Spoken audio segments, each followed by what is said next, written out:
A week ago, I set out to test the new features of OpenAI's new O1 reasoning model. Nothing could have prepared me for where I ended up.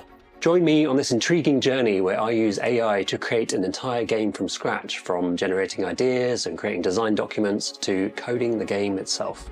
But before we get started, I want to tell you a little bit about this new AI model and why it's interesting. So OpenAI have released this new model, Strawberry they call it, O1. There's two versions of it, a mini version and a preview version. The way that previous models work, where they're just a stream of consciousness basically. You ask a prompt, it creates some text, and that's the machine thinking, that's it feeding things back to you, and it's learning as it goes. It's looking back at previous context, including what it's written, and giving you an answer based on that. What these new models do is they go away and they think about things for a while. They don't show you the answer, they do a little bit of thinking behind the scenes, try and understand the problem, what you're trying to achieve in order to provide a much, much more accurate result. Okay, here's the first devlog, and this is basically just after like a morning's worth of work, and I'll kind of go into this saying I'm not a React developer, but I've chosen to use React and Node for this specific project. I've started with like the game idea, generate some ideas basically. These are the options that it gave me, and then I chose this kind of like train your companion version, and it gave me the idea that this would be quite cool as a like chatbot. You're creating a customer service chatbot, and you have to say change some variables, spend money basically, depending on what you want to do with the chatbot, and then you'll get user feedback as to how useful that chatbot was. So we chose that one, and then we went into like creating a design document, again with the same model but a separate chat to say this is the game I want to make, let's like flesh this out. What could be some features of the game, what could be some problems that the player has to solve. And then we went on from that, once I'd sort of worked through that a little bit, like technical requirements, game progression stuff. We created a game development guide, which was kind of going to be like, this is the technical stack that we want to use, and this is how we want to like work with it and stuff, in order to like start doing it. This is the code on the left, so it's quite simple. It's just a JavaScript project. We've got our app, our dashboard stuff, and a simulation. And then this is the output. This is the game over here. And basically you change these variables. You have a budget to work with every day. It's $1,000. And then we're estimating that there's going to be this many customer interactions on that day, and we have to like match our budget based on the information that we've got. So we can go over budget as well. So we can say we add all these data sources, maybe we want to use the advanced model, we're going to go over budget. Let's see what happens. Press go. It creates this like really big pie chart, and it's fine. Right, we got some good positive results, but some negative ones as well, so we can dig into that. Right, excellent support, great experience, I'm very satisfied, this is all great. The chatbot was down, I couldn't use it. Basically, we used up our money, and therefore all these people couldn't use it, and they were really annoyed. But yeah, I'll do the next steps, see how it goes, and see you later.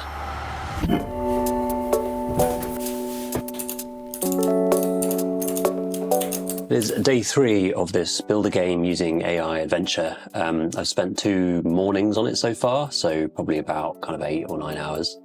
And it's in a pretty good state. I have done like a bunch of UI stuff, like the logic of it works. It's getting more fun to play, like the feedback responds much more to what you put in. And I've run a few tests with people as well. So I'm going to spend another morning on it and see how we get to. There's a few things I want to implement. I want to implement a hints system, and I also want to add a bit more personality and a bit more animation to the UI and the game.